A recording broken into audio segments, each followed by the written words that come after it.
Di antara gemerlap senja kemegahan Majapahit dan fajar keagungan Demak, tersembunyi sebuah tempat keramat di pesisir Tuban yang udaranya selalu hangat oleh hembusan angin dari tungku pembakaran besi. Di sanalah, seorang maestro pusaka bernama Empu Supo mengabdikan hidupnya, menempa logam tak bernyawa menjadi bilah-bilah keris yang seolah memiliki jiwa dan takdirnya sendiri. Kisahnya bukan hanya tentang denting palu di atas paron, melainkan tentang perjalanan spiritual seorang empu besar yang karyanya menjadi saksi peralihan zaman dan perpaduan dua keyakinan agung di tanah Jawa. Siapakah sesungguhnya Empu Supo? Dan kekuatan apa yang membuatnya mampu menciptakan pusaka yang bahkan dikagumi oleh seorang wali, Sunan Kalijaga? Raden Djoko Supo, atau yang kelak lebih dikenal dengan gelar agung Empu Supo, terlahir sebagai putra Pangeran Sedayu, seorang bangsawan yang juga termasyhur sebagai ahli pembuat keris. Sejak kecil, Supo telah akrab dengan aroma arang kayu jati yang terbakar dan pijar membara dari besi yang ditempa. Ayahnya tidak hanya mewariskan darah biru, tetapi juga menurunkan ilmu astabrata dalam dunia perkerisan, yaitu 8 laku utama seorang empu: kesabaran, ketelitian, kekuatan rasa, keheningan batin, pengetahuan material, penguasaan api, keahlian tempa, dan pemahaman mendalam akan doa serta harapan yang dititipkan pada sebilah pusaka. Setiap hari, matanya yang tajam mengamati bagaimana sang ayah memilih bongkahan besi, menimbangnya dengan perasaan, dan merasakan energi yang terkandung di dalamnya. Ia belajar bahwa setiap logam memiliki watak, sama seperti manusia. Ada besi yang keras kepala dan sulit dibentuk, ada pula yang lentur dan mudah menurut. Ia juga diajarkan cara membaca pamor, guratan-guratan gaib yang muncul pada bilah keris, yang bukan sekadar hiasan, melainkan sebuah pertanda nasib dan tuah bagi pemiliknya kelak. Semua pengetahuan ini diserapnya bukan hanya dengan pikiran, tetapi dengan seluruh jiwa raganya. Bakat alami yang mengalir dalam darahnya berpadu dengan kerja keras yang tiada henti. Di saat remaja seusianya lebih suka bermain dan bersukaria, Djoko Supo justru menghabiskan waktunya di dalam besalen, yaitu bengkel kerja seorang empu. Tangannya yang semula halus perlahan menjadi kasar dan kuat, karena terbiasa memegang palu tempa yang berat. Kulitnya legam terpapar panasnya bara api, namun matanya justru semakin bersinar cemerlang, memancarkan pemahaman yang mendalam tentang rahasia logam dan api. Ia tak pernah merasa jemu, sebab baginya, setiap denting palu adalah sebuah wirid, dan setiap percik api adalah pancaran ilham. Bersama adiknya, Supagati, ia menjadi murid terbaik dari ayahnya sendiri. Keduanya saling mengisi. Djoko Supo lebih unggul dalam hal rasa dan penciptaan bentuk atau dapur keris yang artistik, sementara Supagati memiliki kelebihan dalam teknik penempaan dan pencampuran logam untuk menghasilkan bilah yang kokoh. Duet kakak beradik ini mulai dikenal di kalangan terbatas, menghasilkan pusaka-pusaka berkualitas tinggi yang dikagumi oleh para bangsawan dan saudagar di Kadipaten Sedayu dan sekitarnya. Nama mereka mulai menjadi buah bibir. Keinginannya untuk mengabdikan diri pada kerajaan besar Majapahit menjadi cita-cita tertingginya, sebuah puncak pencapaian bagi setiap empu di tanah Jawa pada masa itu. Ia percaya bahwa karyanya baru akan sempurna jika diabdikan untuk kemuliaan raja dan keagungan negara. Impian inilah yang mendorongnya untuk terus menyempurnakan ilmunya, berpuasa, dan melakukan tirakat, memohon kepada Yang Maha Kuasa agar kelak diberikan kesempatan untuk menunjukkan baktinya di hadapan tahta Prabu Brawijaya V, penguasa terakhir dari Trah Agung Raja Sanagara. Angin membawa kabar tentang kemasyhuran Djoko Supo hingga ke telinga para petinggi di ibu kota Majapahit, Trowulan. Bukan hanya karena keindahan karyanya, tetapi juga karena kemampuannya menciptakan pusaka yang seolah hidup dan memiliki tuah. Pada suatu waktu, saat Majapahit sedang berada di puncak kejayaannya namun juga mulai digoyahkan oleh berbagai intrik, sebuah pusaka andalan kerajaan bernama Kanjeng Kiai Sumelang Gandring hilang secara misterius dari gedung pusaka. Kehilangan ini menggemparkan istana, karena pusaka tersebut bukan sekadar senjata, melainkan simbol kewibawaan dan perlindungan gaib bagi seluruh kerajaan. Prabu Brawijaya V murka sekaligus cemas. Berbagai ahli supranatural dan prajurit pilihan telah dikerahkan untuk mencari pusaka itu, namun hasilnya nihil. Di tengah kegelisahan itulah, seorang penasihat kerajaan membisikkan nama seorang empu muda berbakat dari Sedayu, Supo Mandrangi. Sang raja yang mulai putus asa, akhirnya menitahkan agar Djoko Supo dipanggil menghadap. Ini adalah sebuah kesempatan emas sekaligus pertaruhan besar bagi Joko Supo. Di hadapan Sang Prabu, ia menunduk takzim, merasakan aura kewibawaan yang luar biasa. Raja bertitah dengan suara berat, menjanjikan kedudukan terhormat sebagai empu kerajaan dan anugerah tanah perdikan jika Joko Supo berhasil menemukan kembali Kanjeng Kiai Sumelang Gandring. Tanpa keraguan, Joko Supo menyanggupi tugas berat tersebut. Ia tidak mengandalkan pasukan atau mata-mata, melainkan memohon petunjuk melalui laku spiritual.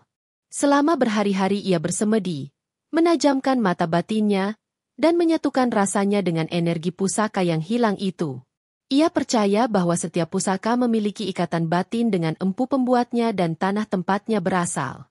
Petunjuk gaib akhirnya datang melalui sebuah mimpi, membawanya melakukan perjalanan jauh hingga ke wilayah Blambangan. Mengetahui bahwa pusaka itu kini berada di tangan seorang adipati yang kuat, ia tidak bisa serta-merta merebutnya. Dengan kecerdasan dan kerendahan hati, ia menyamar sebagai seorang pembuat keris biasa bernama Pitrang dan mengabdi kepada adipati Blambangan. Keahliannya yang luar biasa dalam membuat keris dengan cepat menarik perhatian sang adipati. Karyanya selalu indah, seimbang, dan memiliki pamor yang cemerlang. Setelah berhasil merebut kepercayaan sang adipati, tibalah saat yang menentukan.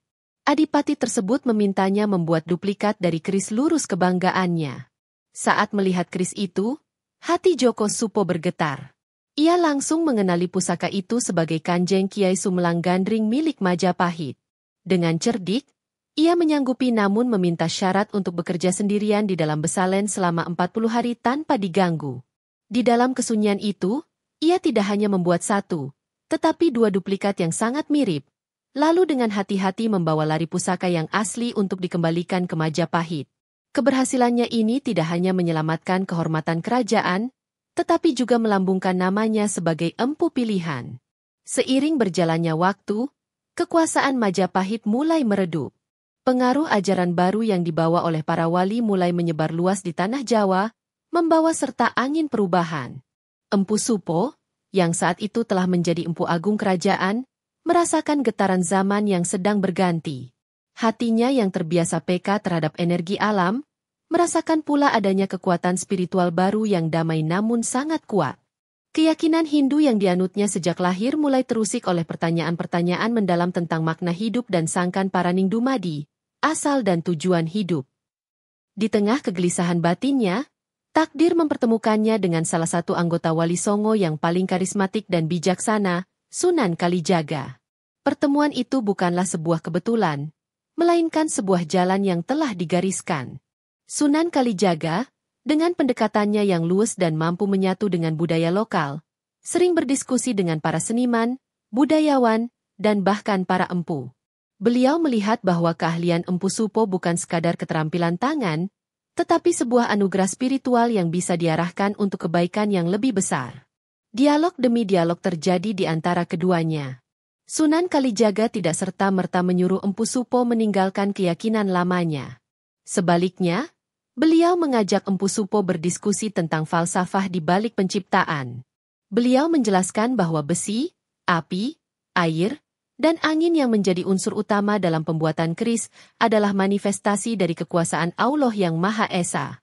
Denting palu yang ritmis bisa menjadi zikir, dan kesucian hati seorang empu saat bekerja adalah wujud dari penyerahan diri kepada Sang Pencipta. Falsafah ini menyentuh lubuk hati Empu Supo.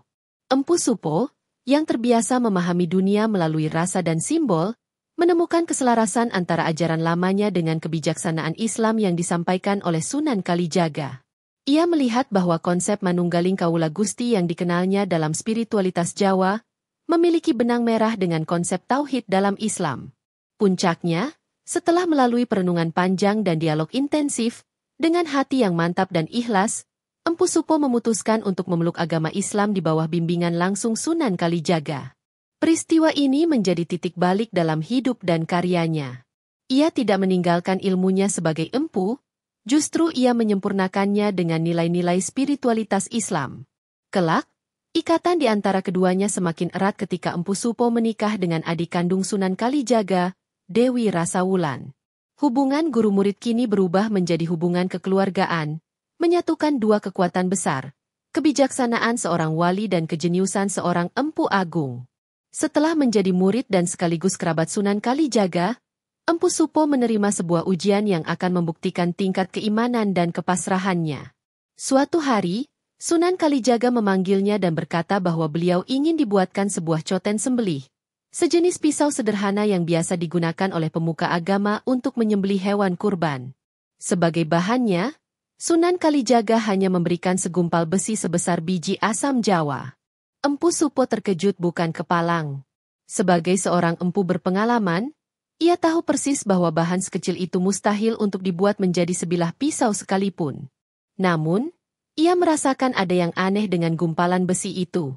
Bobotnya terasa luar biasa berat. Sama sekali tidak sebanding dengan ukurannya. Ia menyuarakan keraguannya kepada sang Sunan. "Kanjeng Sunan, mohon ampun. Bahan ini rasanya tidak akan cukup bahkan untuk sebuah pisau kecil sekalipun." Sunan Kalijaga hanya tersenyum dengan tenang. Dengan sorot mata penuh keyakinan, sang wali menjawab, "Ketahuilah, Supo, besi itu wujudnya memang hanya sebesar biji asam. Namun hakikatnya ia sebesar gunung. Kerjakanlah dengan nama Allah, pasrahkan dirimu sepenuhnya kepadanya, maka dia akan menunjukkan kekuasaannya." Mendengar ucapan itu, hati Empu Supo bergetar. Ia sadar bahwa ini bukan sekadar tugas membuat senjata, melainkan sebuah ujian keyakinan. Ia mengambil besi kecil itu, membawanya ke Besalen, dan memulai ritualnya dengan membaca basmalah. Keajaiban pun terjadi. Begitu besi itu dimasukkan ke dalam bara api, ia seolah memuai dan membesar, memberikan material yang lebih dari cukup. Empu Supo menempanya dengan seluruh jiwa dan zikir yang tak henti-hentinya ia panjatkan. Ia tidak lagi berpikir untuk membuat pisau sederhana. Ilham agung mengalir deras ke dalam benaknya, menuntun tangannya untuk menciptakan sebuah mahakarya. Ia menempa dan melipat baja itu berulang kali, membentuknya menjadi sebilah keris dengan lekuk 13 yang gagah dan indah. Setelah selesai, keris itu tampak begitu berwibawa dengan pamor yang menyala kemerahan. Saat ia menyerahkan pusaka itu kepada Sunan Kalijaga, sang wali terdiam sejenak, terpesona oleh keindahannya. Maksud hati hanya meminta pisau, yang tercipta justru sebuah pusaka agung kelas Majapahit. Karena warnanya yang bersemu kemerahan seperti langit senja, Sunan Kalijaga menamainya Kiai Sengkelat, dari kata sengkel atine yang bisa bermakna hati yang prihatin melihat kondisi zaman, sebuah simbol perlawanan rakyat jelata terhadap ketidakadilan. Kekaguman Sunan Kalijaga terhadap hasil karya Empu Supo tidak berhenti pada Kiai Sengkelat. Beliau melihat bahwa kepasrahan dan kejeniusan muridnya telah mencapai tingkat yang luar biasa. Sebuah pusaka agung seperti Kiai Sengkelat, yang memiliki energi kuat dan berwatak keras, membutuhkan sebuah pusaka pendamping yang mampu menjadi penyeimbang. Sebuah pusaka yang tidak mengandalkan kekuatan, melainkan kebijaksanaan dan keluasan, layaknya dakwah Sunan Kalijaga sendiri. Kali ini, sang wali kembali memberikan bahan pusaka kepada Empu Supo. Ukurannya bahkan lebih kecil dari sebelumnya, hanya sebesar biji kemiri. Namun Empu Supo tidak lagi terkejut atau ragu. Imannya telah teruji dan terbukti. Ia menerima bahan itu dengan penuh ketakziman dan rasa syukur, memahami bahwa di balik wujud yang kecil itu tersimpan kekuatan ilahiyah yang tak terbatas. Ia kembali masuk ke dalam Besalen dengan hati yang lebih tenang dan pasrah. Proses penempaan kali ini terasa berbeda. Jika saat membuat Kiai Sengkelat ia merasakan gelora semangat perjuangan, kini yang ia rasakan adalah kedamaian dan ketenangan yang mendalam. Tangannya bergerak seolah tanpa perintah, mengikuti alur ilham yang datang dari langit. Palunya berdentang dengan irama yang lembut namun mantap, membentuk bilah pusaka yang sederhana, lurus, dan tanpa banyak hiasan yang mencolok. Bentuknya menyerupai pedang suduk atau belati, sederhana namun mematikan jika digunakan. Bilahnya ramping, pamornya mengalir lembut seperti air, mencerminkan sifat yang mengalah namun mampu menembus batu yang paling keras sekalipun. Tidak ada kesan angker atau gagah perkasa pada pusaka ini, yang ada hanyalah aura kebijaksanaan dan kesederhanaan. Pusaka ini adalah cerminan dari watak seorang alim yang menyembunyikan ilmunya yang dalam di balik penampilan yang bersahaja. Empu Supo merasakan bahwa pusaka ini adalah perwujudan dari karakter dakwah Sunan Kalijaga. Ketika pusaka itu diserahkan, Wajah Sunan Kalijaga berseri-seri penuh kegembiraan. Beliau memegang pusaka itu dan merasakan energi kebijaksanaan yang terpancar darinya. Ini adalah pusaka yang mencerminkan kesederhanaan dan ketajaman budi, Supo. Aku menamainya Kiai Carubuk, sabda sang wali. Nama Carubuk sendiri bermakna, terurai, atau menjelaskan. Melambangkan fungsinya sebagai pusaka yang mampu mengurai segala permasalahan pelik dengan kebijaksanaan, bukan dengan kekerasan. Sejak saat itu, Kiai Sengkelat dan Kiai Carubuk menjadi dua pusaka legendaris yang tak terpisahkan, simbol dari perpaduan kekuatan dan kebijaksanaan. Selain Kiai Sengkelat dan Kiai Carubuk yang legendaris, tangan dingin Empu Supo juga melahirkan banyak mahakarya lain yang menjadi pusaka andalan para raja dan bangsawan di era Demak dan Pajang. Salah satu yang paling terkenal adalah Kiai Naga Sasra. Keris ini memiliki ciri khas ukiran naga utuh yang badannya seolah membelit bilah keris dari pangkal hingga ujung, dengan mulut yang menggigit sebutir intan. Pusaka ini adalah simbol kekuasaan, kemewahan, dan wibawa tertinggi seorang penguasa. Filosofi di balik Kiai Naga Sasra sangatlah dalam. Naga atau naga dalam mitologi Jawa adalah simbol penjaga bumi dan penguasa dunia bawah, melambangkan kekuatan duniawi dan kemakmuran. Sementara sasra berarti 1000. Naga sasra dapat diartikan sebagai naga dengan 1000 sisik, yang melambangkan kekuasaan yang tak terbatas dan perlindungan berlapis-lapis bagi kerajaan. Membuat keris ini bukanlah pekerjaan mudah, membutuhkan konsentrasi dan laku spiritual tingkat tinggi untuk bisa menghidupkan sosok naga pada sebilah logam. Karya lainnya yang juga masyhur adalah Kiai Tapak. Konon, keris ini dibuat dari sebongkah besi pamor sebesar buah sawo yang muncul secara ajaib di bekas telapak kaki Sunan Kalijaga sehabis beliau menunaikan salat malam. Besi itu diserahkan kepada Empu Supo untuk ditempa. Hasilnya adalah sebilah keris Luk 13 yang indah, yang kemudian oleh Sunan Kalijaga diserahkan kepada salah seorang murid kepercayaannya. Keris ini menjadi simbol bahwa berkah dan kekuatan bisa datang dari tempat yang paling sederhana sekalipun, asalkan dilandasi dengan keimanan. Ada pula keris bernama Kiai Umyang, yang namanya diambil dari nama sebuah dusun tempat Empu Supo pernah menepi untuk menghindari konflik politik. Keris ini menjadi bukti bahwa di tengah kekacauan sekalipun, seorang empu sejati tetap bisa berkarya dan menghasilkan pusaka yang penuh makna. Setiap karya Empu Supo bukan hanya seonggok logam berbentuk senjata. Setiap bilahnya adalah sebuah kitab falsafah yang bisa dibaca, sebuah doa yang ditempa, dan sebuah wasiat yang diwariskan untuk generasi mendatang. Melalui karya-karyanya, Empu Supo mengajarkan bahwa sebuah pusaka tidak boleh dibuat dengan landasan amarah atau nafsu kekuasaan. Ia harus ditempa dengan hati yang bersih, niat yang lurus, dan doa yang tulus. Karena itulah pusaka-pusaka buatannya tidak hanya tajam secara fisik, tetapi juga memiliki isi atau energi spiritual yang kuat, yang akan selaras dengan watak dan tujuan mulia dari pemiliknya. Inilah warisan terbesar dari sang maestro. Kehidupan Empu Supo tidak selamanya tenang di dalam Besalen. Sebagai empu agung yang dekat dengan pusat kekuasaan, mau tidak mau ia seringkali terseret dalam arus pusaran politik yang penuh intrik, terutama saat transisi dari Demak menuju Pajang. Perebutan kekuasaan antara para pangeran dan adipati seringkali melibatkan adu kesaktian pusaka. Nama besar Empu Supo dan karya-karyanya yang legendaris membuatnya menjadi sosok yang diperebutkan oleh berbagai pihak yang bertikai. Merasa lelah dengan dunia politik yang seringkali kotor dan jauh dari nilai-nilai spiritual yang ia anut, Empu Supo mulai merindukan ketenangan. Hatinya tidak lagi damai untuk bisa menghasilkan karya yang agung. Ia merasa, jika ia terus berada di tengah konflik, pusaka yang ia hasilkan justru akan menyerap energi negatif dari pertikaian tersebut dan membawa malapetaka, bukan berkah. Ia pun menghadap guru sekaligus kakak iparnya, Sunan Kalijaga, untuk memohon petunjuk.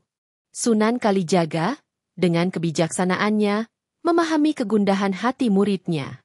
Beliau menasihati Empu Supo untuk sementara waktu menepi dari hiruk-pikuk istana. Pergilah engkau ke dusun Sumyang Jimpe. Menetaplah di sana, teruslah berkarya dalam keheningan, dan tunggulah sampai keadaan kembali terang benderang. Demikian petuah sang wali. Dengan patuh, Empu Supo meninggalkan gemerlapnya kota raja dan memulai hidup baru sebagai seorang empu di desa terpencil. Di dusun yang damai itulah, ia kembali menemukan ketenangan batinnya. Jauh dari intrik politik, ia bisa kembali fokus menempa pusaka dengan hati yang jernih. Di tempat inilah ia menciptakan keris Kiai Umyang sebagai penanda masa-masa prihatinnya. Masa-masa, menyepi, ini ia gunakan untuk merefleksikan kembali jalan hidupnya, memperdalam ilmu agamanya, dan mengajarkan keahliannya kepada beberapa murid pilihan yang dianggapnya memiliki hati yang lurus. Ketika konflik politik di Demak berakhir dan tahta jatuh ke tangan Joko Tingkir yang bergelar Sultan Hadiwijaya di Pajang, Sunan Kalijaga kembali memanggil Empu Supo. Beliau memerintahkannya untuk mengabdi kepada raja yang baru, membawa serta keris Kiai Umyang sebagai bukti karyanya. Pengabdiannya pun diterima dengan baik oleh Sultan Hadiwijaya, dan Empu Supo kembali menduduki posisinya sebagai Empu Agung Kerajaan, namun kali ini dengan jiwa yang lebih matang dan bijaksana. Empu Supo melanjutkan pengabdiannya hingga usia senja. Meskipun zaman terus berganti dan raja-raja datang silih berganti, namanya tetap abadi sebagai empu paling dihormati di tanah Jawa. Ia tidak hanya dikenang sebagai seorang pandai besi yang ahli, tetapi sebagai seorang seniman spiritual yang mampu menyatukan teknik, rasa, dan doa ke dalam setiap karyanya. Ia adalah jembatan antara dua era, Majapahit dan Demak, serta dua keyakinan, Hindu dan Islam, yang berhasil ia padukan secara harmonis dalam bilah-bilah pusakanya. Warisan terbesarnya bukanlah keris-keris sakti yang ia ciptakan, melainkan filosofi dan etos kerja yang ia ajarkan. Empu Supo membuktikan bahwa sebuah karya agung hanya bisa lahir dari hati yang bersih dan niat yang lurus. Seorang empu haruslah menjalani laku prihatin, menjaga kesucian batin, dan senantiasa mendekatkan diri kepada Sang Pencipta. Tanpa landasan spiritual yang kokoh, seorang empu hanya akan menjadi tukang besi biasa, bukan seorang pencipta pusaka. Kisah hidupnya mengajarkan tentang pentingnya adaptasi dan keterbukaan dalam menghadapi perubahan zaman. Ia tidak menolak ajaran baru yang datang, melainkan mempelajarinya, menyaringnya, dan memadukannya dengan kearifan lokal yang telah ia miliki. Pertemuannya dengan Sunan Kalijaga adalah contoh sempurna bagaimana seni dan budaya dapat menjadi media dakwah yang efektif dan damai, tanpa harus menghilangkan identitas asli. Empu Supo menjadi simbol dari sinkretisme budaya Jawa Islam yang indah. Hingga hari ini, petilasan atau makam yang diyakini sebagai miliknya tersebar di beberapa tempat seperti Tuban, Gresik, bahkan Boyolali, menunjukkan betapa luas pengaruh dan pengembaraannya semasa hidup. Tempat-tempat itu dikeramatkan dan sering diziarahi oleh mereka yang ingin meneladani semangat dan kebijaksanaannya. Keris-keris dapur Supo hingga kini masih menjadi incaran para kolektor, bukan hanya karena keindahannya, tetapi karena setiap bilahnya menyimpan jejak sejarah dan spiritualitas seorang maestro. Kisah Empu Supo adalah pengingat bagi kita semua, bahwa keahlian dan kepandaian yang dimiliki haruslah senantiasa dilandasi dengan iman dan budi pekerti yang luhur. Sebab, sebuah karya, entah itu sebilah keris atau hal lainnya, akan menjadi cerminan dari jiwa pembuatnya. Jika jiwa itu bersih dan dekat dengan Allah, maka karya yang dihasilkan pun akan membawa berkah dan kebaikan bagi sesama. Itulah pelajaran abadi dari sang empu legendaris, Empu Supo Mandrangi, yang namanya akan terus terukir dalam sejarah pusaka Nusantara.